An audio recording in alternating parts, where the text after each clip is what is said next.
के राष्ट्रीय प्रवक्ता और वरिष्ठ पत्रकार एमजे अकबर ने राज्यसभा का चुनाव जीत लिया है। उन्होंने अपने प्रतिद्वंदी जेएमएम के उम्मीदवार हाजी हुसैन अंसारी को 19 वोटों से हरा दिया। बीजेपी के राष्ट्रीय प्रवक्ता और वरिष्ठ पत्रकार एमजे अकबर झारखंड से राज्यसभा पहुंच गए हैं। झारखंड में राज्यसभा चुनाव में कुल 78 वोट पड़े, जिसमें से बीजेपी उम्मीदवार एमजे अकबर को 48 वोट मिले, जबकि झारखंड मुक्ति मोर्चा के उम्मीदवार हाजी हुसैन को सिर्फ 29 वोटों से ही संतुष्ट होना पड़ा।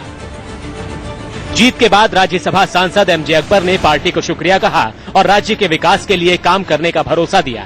शुक्रगुजार हूँ अपने पार्टी का, अपने पार्टी के एमएलएस का, मुख्यमंत्री जी का और प्रधानमंत्री का, हमारे पार्टी के राष्ट्रीय अध्यक्ष अमित शाह जी का, कि उन्होंने मुझे झारखंड प्रांत की सेवा करने का मौका दिया है और हमारा लक्ष्य, सबका लक्ष्य वही रहेगा कि किस तरह से यहाँ हम गरीब का भला कर सकें।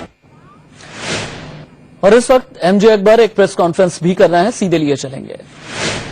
उस वक्त सरकार ने जो निर्णय लिया था, देश के हित में लिया था, देशवासियों के हित में लिया था और बहुत समझ बूझ के साथ लिया था और सबको जानकारी में रख के लिया था।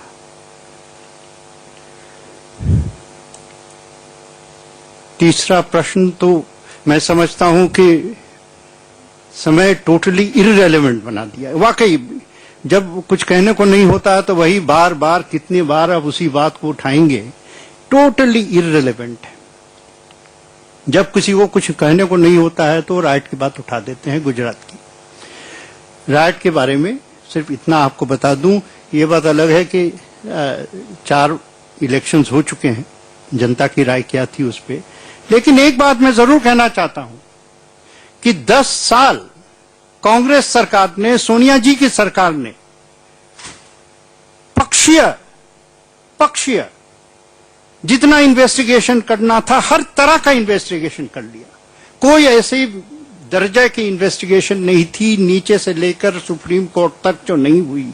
और हर इन्वेस्टिगेशन, नानावती इन्वेस्टिगेशन हो, जिस तरह का इन्वेस्टिगेशन हो, हर इन्वेस्टिगेशन ने यह साबित कर दिया है कि इसमें गुजरात सरकार की और खासतौर हमारे जो मुख्यमंत्री हैं उनका कोई हाथ नहीं था। उस वक्त जो मुख्यमंत्री थे गुजरात के और आज जो हमारे प्रधानमंत्री, आदरणीय प्रधानमंत्री, उनका तिनका भर हाथ नहीं था। और ये प्रूफ के बाद तो वक्त आ गया है कि इस इशू पे कांग्रेस असल में माफी मांगे बिना उठाए। ठीक है, बहुत धन्यवाद। बहुत धन्यवाद। कोई सवाल आपका है तो जी। Oh, repeat that in English. I mean, I will try.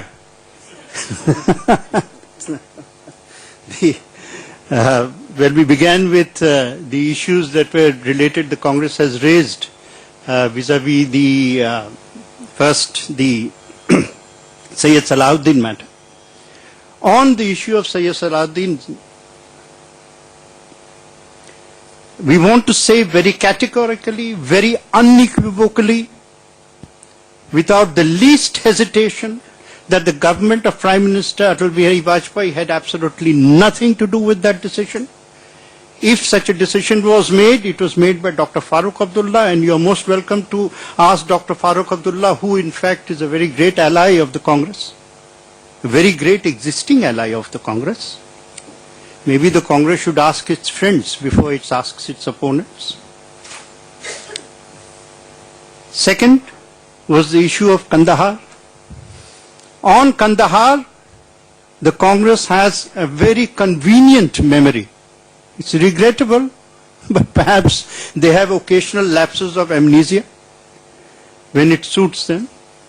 On Kandahar, consultations were held at the highest level, and when I say highest, I do mean highest.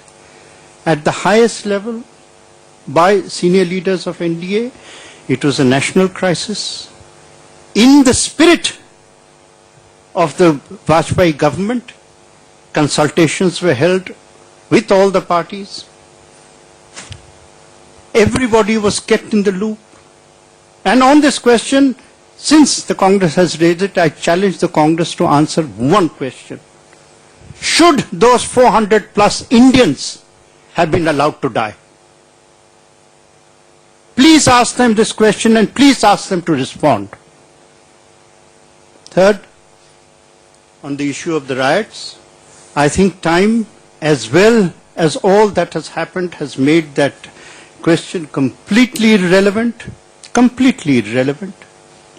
The Congress has used every method, every strata of the administration, as well as the courts. Every court, including the Supreme Court, has done 10 years or more of the most thorough investigation possible and has found nothing against our present Honorable Prime Minister. पूर्व raw chief as Dulat ने चूंकि कई खुलासे किए हैं, गुजरात दंगों को लेकर के उन्होंने कई बातें बोली हैं। इसके अलावा कंधार विमान अपहरण कांड के वक्त के भी उन्होंने कई खुलासे किए। उसी का जवाब दे रहे थे एमजे अकबर।